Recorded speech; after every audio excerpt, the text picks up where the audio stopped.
위하여 기도해야 합니다. 선도의 문을 위하여 기도해야 합니다. 우리 옆 사람과 인사하겠습니다. 잘 오셨습니다. 사랑합니다. 축복합니다. 잘 오셨습니다. 제가 어제는 9시부터 10시 반까지 덕천제일교회에 가서 재직 심야 기도를, 심야 설교 세미나를 하고 왔습니다. 그 교회는 이런 말을 하더라고요. 자기 교회 중직자들은 금요일 날 밤이면 다 모여서 1년 내내 금요일 날 저녁에 기도한다고. 제가 또 가만히 있었겠습니까? 우리 교회는 새벽에 모여서 기도한다고. 그랬더니 그게 되더냐고 묻더라고요. 그래서 우린 됩니다. 됩니다. 제가 왜 마음에 이렇게 자랑스러운 마음으로 했냐면, 기독교는 본래 밤의 영성이 아니라 새벽의 영성입니다. 원래 이게 무당이나 아니면 이게 세속의 종교들은 다 밤에 무엇인가 이루어지지 않습니까? 그 악한 일들이 말이죠. 범죄하는 일들이. 근데 예수님께서는 주로 놀라운 일을 하셨을 때 새벽에 나가서 기도하시고, 또 새벽에 나가서 주님과 교통했던 모습을 보게 됩니다. 그래서 기독교는 그 새벽과 어울립니다. 그래서 우리가 항상 새벽에, 또 놀라운 거는 새벽에는요 핑계 댈 게 없어요. 왜냐하면 새벽에 직장에서 부르는 일은 없거든요. 출장 가지 않는 한은 새벽에는 핑계 댈 일이 없어요. 그래서 마음만 있으면, 또 열정만 있으면 얼마든지 나와서 기도할 수 있기 때문에 우리 교회가 이렇게 중직자들과 함께 새벽에, 토요일날 새벽에 기도할 수 있게 된 것 하나님의 은총인 줄로 믿습니다. 제가 이런 얘기를 했더니 그 목사님이 되게 부러워하셨어요. 그러니까 우리가 얼마나 좋은 일, 얼마나 대단한 일을 하고 있는지를 잘 모르시더라고요. 근데 다른 교회에 가보면, 또 다른 성도들과 함께 보면 우리 교회 장점들이 이렇게 보이게 됩니다. 그래서 그걸 자랑스럽게 여기시고, 내가 기도하면 하나님께서 전도의 문을 열어주시고 또 교회 건축도 잘 진행되게 될 줄로 믿습니다. 오늘 말씀은 기도에 대한 내용으로 골로새서는 이제 마무리를 짓고 있습니다. 기도를 계속하고 기도에 감사함으로 깨어있으라, 이런 말씀으로 오늘 본문을 시작하게 되죠. 그런데 오늘 말씀에 보면 가장 중요한 것은 전도의 문이 열리는 것을 위해서 기도하라고 이 사도 바울이 부탁하고 있습니다. 이 전도의 문이 열린다는 것은 사람의 마음의 문이 열린다는 뜻과 똑같습니다. 그러면 사람의 마음이 복음을 향하여 열리려면 도대체 우리는 무엇을 해야 합니까? 오늘 본문에 그러한 내용이 나와 있어요. 여러분, 왜 이 본문이 우리 교회 건축과 중요하냐면, 1960년대, 70년대는 십자가만 꽂아놔도 교회가 되는 시절이 있었어요. 그나마 그때는 나라가 힘들고 곤고하고 가난하고 병들고 하니까 예수님밖에 없었습니다. 근데 지금은 이제 상황이 완전히 달라졌어요. 우리가 3만 불이 넘어갔습니다. 여러분, 전 세계 기독교 역사에 보면 3만 불이 넘어가면 반드시 기독교는 쇠락하게 돼 있어요. 왜냐하면 이 땅이 좋거든요. 기독교는 내세와 천국에 대한 복음을 전하는데 그게 마음에 와닿을 리가 없어요. 왜? 이 땅에서 살만하거든요. 먹고 살만하고 전쟁과 기근도 없고, 이곳이 천국인 양, 유토피아인 양 착각하면서 살 수 있는 가능성이 많아요. 한번 생각해 보세요. 기독교 안에 내세와 천국이 빠진 기독교, 한번 상상해 보세요. 그건 기독교가 아닙니다. 그래서 지금은 교회가 교회되기, 부흥되기 참 어려운 시대예요. 또 교회들이 폄하되고 욕먹고. 왜요? 지금까지 교회는 부흥하느라고 힘을 썼지만 건강한 데는 힘을 안 쓴 거예요. 사람들을 모으는 데는 힘을 썼지만 교회가 젊은 세대에게 이성적이고 아니면 상식적이고 건강하다, 이 말을 듣지 못했던 것이죠. 여러분, 이런 세상 속에서 우리가 전도의 문을 여는 것은 쉬운 일이 아닙니다. 그러나 안심해야 될 게 있어요. 그럼에도 불구하고 이 땅 지구 안에는, 또한 한국 땅 안에는, 여러분 주변에는 하나님께서 만세전부터 구원하기로 택정된 당신의 백성들이 곳곳에 있다는 사실입니다. 할렐루야. 우리는 판별할 수는 없어요. 누가 알곡이고 누가 가라지인지. 심지어 교회 안에서도 가라지와 알곡이 있다고 성경은 말씀하셨는데 우리는 구별할 능력은 없어요. 그러나 내 주변에 하나님의 택정된 예정된 백성들이 있고 나의 전도를 통하여 그들이 주님 앞에 복음 가운데 자기의 문을 열 사람들이 얼마든지 있을 수 있다는 겁니다. 할렐루야. 그래서 여러분의 이 신앙의 촉을 이렇게 다 발휘해서 누가 내 주변에 구원받을 하나님의 백성인가, 나를 통하여 저들의 마음을 어떻게 열어서 하나님의 복음이 전달될 것인가, 이것을 고민하셔야 합니다. 여러분, 그래야 우리 교회가 이 건물을 짓고 나서도 부흥할 수가 있어요. 여러분, 어떤 분은 그래요. 목사님, 교회 부흥하는 것은 목사님의 책임 아닙니까? 목사님이 설교만 좋으면 부흥할 줄로 믿습니다. 이렇게 말하는 분들이 있더라고요. 잘못하신 거예요. 전도가 돼야 목사의 설교가 들려지게 되고 그들이 복음의 문을 열게 돼요. 일단 전도가 돼야. 어제 우리 12기 단기 선교가 훈련을 이제 받고 다음 주에 출발하게 됩니다. 52명이 가게 되는데 어제 제가 마지막 강의를 했어요. 담임 목사가. 근데 52명 중에 제 눈에 확 띄는 한 명이 있었어요. 우리 교회 곽흥준 집사님이 자기의 친구를 데려온 겁니다. 근데 이분이 누구냐면 예수 안 믿는 사람이에요. 놀라지도 않아요. 그냥 예배당에 예배드리러 온 게 아니라 선교 가자고. 근데 뭐라고 얘기했을까요? 봉사활동하러 가자고 분명히 얘기했겠죠. 근데 봉사활동은 믿기이고 사실은 예수 믿게 하고 싶어서요. 참 우리 교회 안에 보면 자기의 모든 관심을 이 전도에 쏟는 분들이 있어요. 테니스를 치더라도, 탁구 모임을 하더라도, 배드민턴을 하더라도 믿지 않는 사람을 초청해서 그게 매개체가 되어서 마음이 열어서 교회로 인도해서 복음을 듣게 하려는 사람. 이게 대단한 그리스도인들입니다. 왜냐하면 교회의 존재 목적이 선교와 전도이기 때문에 그래요. 여러분, 예수님의 마지막 유언이 무엇이었습니까? 그걸 지상명령이라고 말해요. 전도에 대한 명령입니다. 땅끝까지 이르러 내 복음을 증거하라는 예수님의 유언입니다. 여러분, 아무리 못난 자식이라도 부모의 유언만큼은 지켜냅니다. 그래서 이걸 잊지 마셔야 돼요. 그래서 오늘 이 전도의 문을 열게 하기 위해서는 오늘 세 가지 해야 될 것을 소개하죠. 첫 번째는 오늘 2절의 말씀을 다 같이 읽겠습니다. 기도를 계속하고 기도에 감사함으로 깨어있으라. 3절 또한 우리를 위하여 기도하나 하나님이 전도할 문을 우리에게 열어주사 그리스도의 비밀을 말하게 하시기를 구하라. 내가 이 일 때문에 매 힘을 다하여노라. 기도하라고 말씀하고 있어요. 여러분, 우리가 주변에 이 사람을 위해서 기도하고 싶다라는 마음이 드는 경우가 있어요.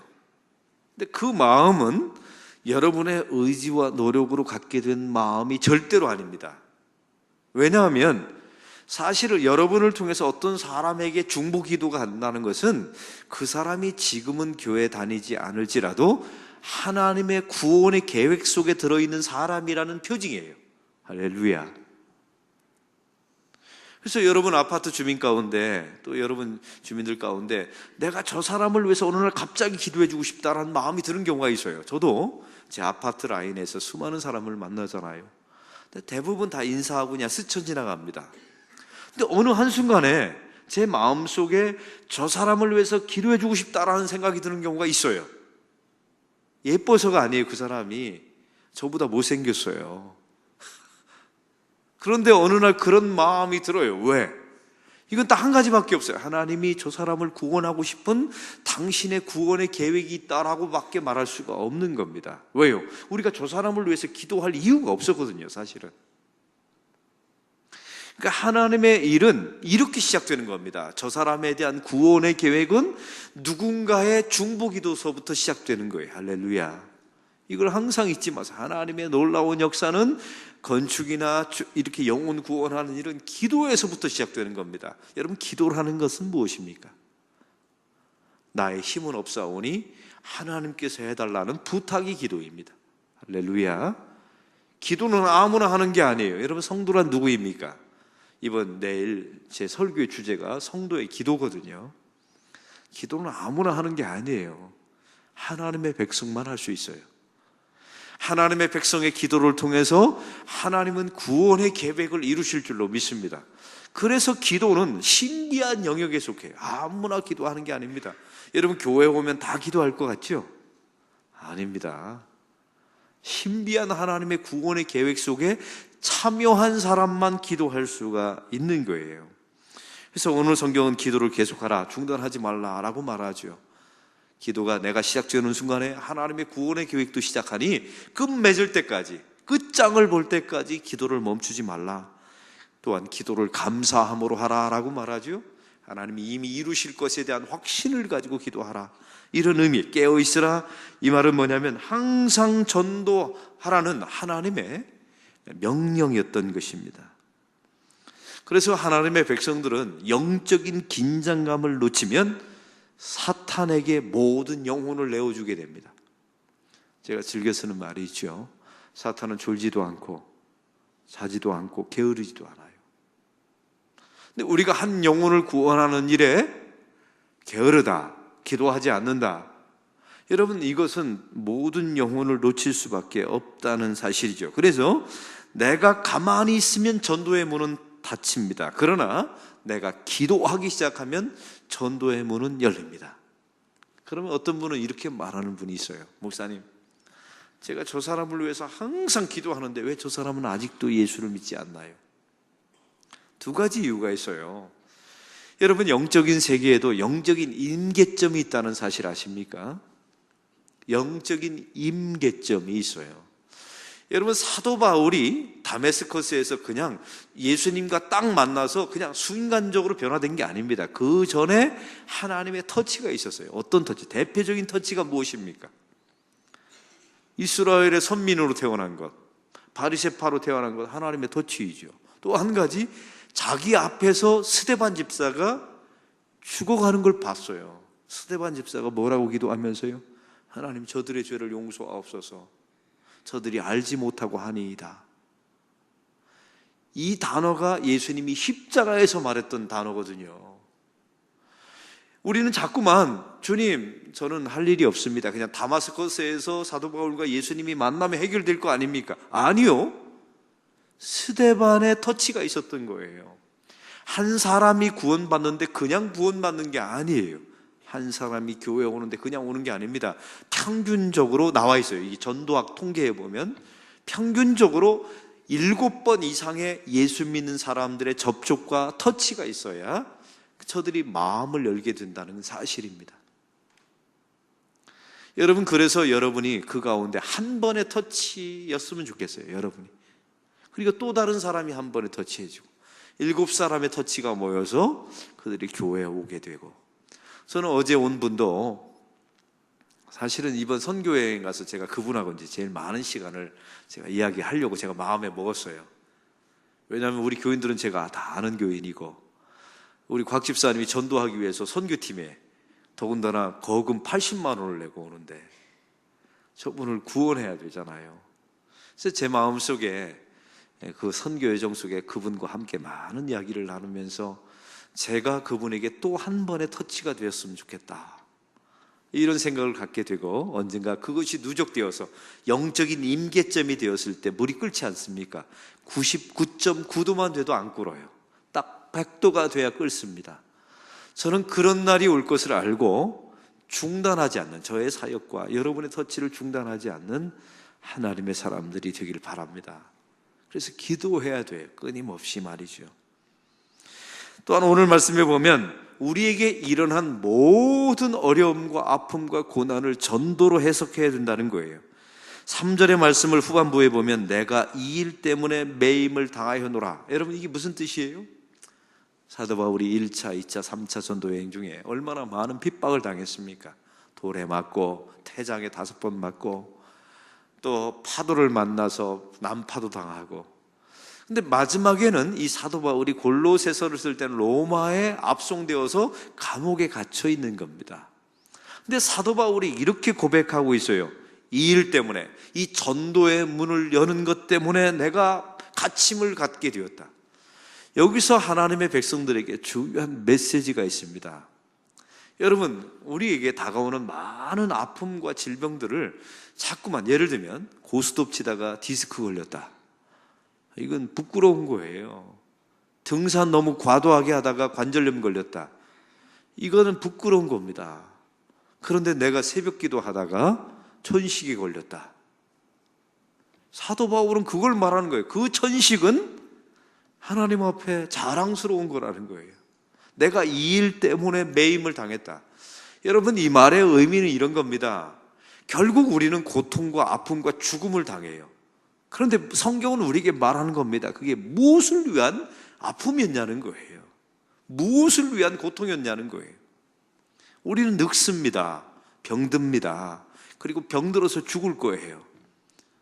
근데 이게 자연사입니까? 또 아니면 세상 사람들과 동일한 죽음입니까? 아니면 복음을 위해서 일하다가 나의 질병을 가속시킨 겁니까? 마지막에는 그것만 남는다는 거예요. 우리 조원준 선교사님이 36살에 돌아가셨어요. 우리 교회에서 선교하다가 순교하셨죠. 이제 여러분에게 묻습니다. 우리도 제가 보니까 이렇게 새벽 기도 열심히 하고 이렇게 건강관리 잘 하시면 우리 교인들은 80세 이상을 다 사실 것 같아요. 제가 우리 안락교회 부임해서 원로 은퇴 장로님들의 장례를 단 한 번도 안 치렀어요. 그것도 참 묘하죠. 10년 동안. 근데 이분들이 80세, 90대 지나가면 동시에 돌아가실 거예요. 분명히. 근데 여러분에게 묻습니다. 이렇게 우리가 죽었단 말이에요. 그리고 100년이 지나갔어요. 우리 안락교회 역사에 여러분이 자연사하고 요양원에 가서 진짜 우리말로 벽에 똥칠할 때까지 살다가 죽었다고 합시다. 여러분의 이름이 어떻게 남을까요? 아무것도 안 남습니다. 조원준 선교사님의 이름은 우리 교회 역사의 요람에도 나와 있고요. 수많은 사람들의 입을 통해서 안락교회 안에는 선교사님 가운데 복음을 위해서 일하다가 순교한 분이 있다. 여러분, 사실 100년만 지나면 그분도 죽고 우리도 죽어요. 근데 뭐만 남느냐면 무엇을 위해서 살았느냐만 남는 겁니다. 오래 살았느냐? 아무런 의미 없어요. 100년만 지나면. 여러분이 부자로 살았느냐? 아무 의미도 없어요. 한 가지만 남습니다. 무엇을 위해서 살았느냐? 복음을 위해서 살았느냐? 그것만 남는 겁니다. 전도의 문을 열기 위해서 치열하게 긴장하고 하나님 앞에 살았느냐? 왜냐하면 이게 참 묘한 게요. 여러분을 통해서 전도받은 사람이 또 전도하거든요. 그러면 이게 영적인 계보가 이어지는 거예요. 그러면 나중에 여러분, 우리가 이 땅을 죽은 지 100년이 지났다고 합시다. 근데 그 사람이 전도받은 사람이 나를 예수 믿게 한 사람은 이 사람입니다 라고 말했어요. 그 사람은 나를 전도하게 예수 믿게 한 사람은 이 사람입니다 할 때 그때 여러분의 이름이 등장하는 거예요. 그렇지 않고는 여러분의 이름과 존재는 이 땅에서 아무것도 남지 않습니다. 무엇으로 남기시렵니까? 여러분, 사람은 이름을 남긴다고 하는데 이 이름이라는 것은 의미를 남는다는 의미거든요. 그래서 오늘 말씀을 통해서 사도 바울은 전도의 문을 여는 것에 자기의 핍박과 고난까지도 복음 때문에 내가 매어노라, 복음 때문에 내가 질병에 걸렸다. 저는 그런 사람이 좀 우리 교회에 많았으면 좋겠어요. 내가 복음 전도하다가 관절염에 걸렸다고, 내가 복음 전도하다가 이러이러한 질병에 걸려노라고. 이것은 자랑스러운 겁니다. 여러분, 그래서 제가 항상 드리는 말씀이 있잖아요. 성도들은, 목사는 설교단에서 설교하다가 죽는 게 영광이고, 여러분은 교회에 와서 새벽기도해서 새벽기도 하다가 죽는, 그 자리에서 죽는 게 영광입니다. 어떤 분은 그러더라고요. 목사님, 새벽기도 와서 기도하다가 죽으면 그거 재수 없는 것 아닙니까? 아니요, 그게 순교자예요. 할렐루야. 아닙니까? 여러분, 얼마나 영광스럽나요? 내가 기도하다가, 그러면 만약에 우리 교회에서 새벽 기도하다가 진짜 그 자리에서 돌아가셨어요. 정말로 소망교회는 있었거든요. 새벽 기도하다가 흔들었는데 푹 쓰러져서 보니까 심장마비로 돌아가셨어요. 놀라운 사실은 제가 지금도 그 얘기를 하고 있잖아요. 소망교회 많은 교인들이 그 이야기를 해요. 예배 시간에 새벽 예배 드리다가 심장마비로 돌아가신 그분은 영광스러운 분이라고, 고통 없이 돌아가시고 예배 가운데 돌아가시니 얼마나 자랑스러운, 그분의 이름이 끝까지 남아있어요. 그리고 나머지 그냥 장례식장에서 죽고 요양원에서 죽은 사람은 아무도 기억 안 해줍니다. 의미도 없고요. 여러분, 이런 마음으로 하나님의 일을 감당한다면 자기에게 찾아오는 모든 고난과 아픔조차도 전도의 문으로 해석할 수 있다는 것입니다. 그것만 의미로 남다는 거예요. 오늘 말씀은 또한 4절의 말씀을 통해서 세 번째 말씀하고 있습니다. 4절을 다 같이 읽겠습니다. 그리하면 내가 마땅히 할 말로써 이 비밀을 나타내리라. 전도의 메시지가 준비되어 있어야 된다는 겁니다. 그것은 기도하면 내 입에 성령께서 할 말을 넣어주십니다. 이게 중요해요. 근데 그 할 말은 소금 치는 말이라고 성경에 나와 있죠. 소금 치는 말, 맛있는 말이에요. 제가 제 주변에 전도 잘하는 우리 교인들을 보면 특징이 한 가지 있어요. 말을 하는데 예쁘게 해요. 참 어떻게 말을 해도, 예를 들면 그 곽흥준 집사님이라는 분은 제 테니스 클럽 동아리예요, 우리 교회 안에. 그럼 항상 믿지 않는 분들이 가끔 이렇게 오기도 합니다. 그러면 참 놀라운 것은 항상 이렇게 먹을 거를 가져와요, 그분이. 또 놀라운 사실은 게임하다 보면 승부욕이 있을 수도 있고 어떤 경우에는 마음이 상하는 일이 있거든요. 이게 게임이 경기니까요. 근데 이분은 모든 말을 할 때 말을 예쁘게 해요. 그래서 그분 주변에 믿지 않는 사람들이 많고 또 그것이 계기가 되어서 전도를 하시더라고요. 저는 우리 교회 안에 있는 수많은 동아리가 그렇게 쓰여지기를 소망합니다. 그래서 예수 믿는 사람들은 성령 안에 있으면 말을 예쁘게, 맛깔나게 해요. 이걸 통해서 그들의 마음이 열리고 결국 복음이 들어갈 수밖에 없다는 사실입니다. 그래서 우리가 기도할 때마다 하나님, 제 말에 소금 치듯이 맛있는 말이 나오게 해달라고 기도하시기 바랍니다. 할렐루야. 사역을 하더라도 그냥 하지 마시고 맛깔나는 말로 해서 마음을 열어놓고 그 다음에 복음을 집어넣고 아니면 하나님의 일들을 감당하는 우리 교회가 되기를 소망합니다. 여러분, 그렇게 될 때 우리 교회가 건축 과정을 통해서 더 부흥되는 역사가 일어날 줄로 믿습니다. 제가 어제 덕천 제1교회와 또 지난주에는 양정교회를 갔었어요. 양정교회도 재직 세미나를 해달라고 해서 갔는데 양정교회가 교회를 짓더라고요. 이제 교회를 짓기 시작하던데 저한테 그런 말을 하더라고요. 목사님, 교회 짓는데 비결이 뭡니까? 저한테 묻더라고요. 제가 그래서 그런 말을 했어요. 교회를 크게 짓는다고 채워질 것이라는 착각은 하지 마시라고. 교회는 교회 그릇의 크기를 넓혀야 채워질 수 있다고. 그 그릇의 크기가 뭡니까? 그러더라고요. 그래서 성도가 기도하고 영혼 사랑하는 마음이 있고 믿지 않는 영혼이 있을 때 담아낼 수 있는 은혜의 그릇이 되어야 돼요. 그 은혜의 그릇은 그냥 나오는 게 아닙니다.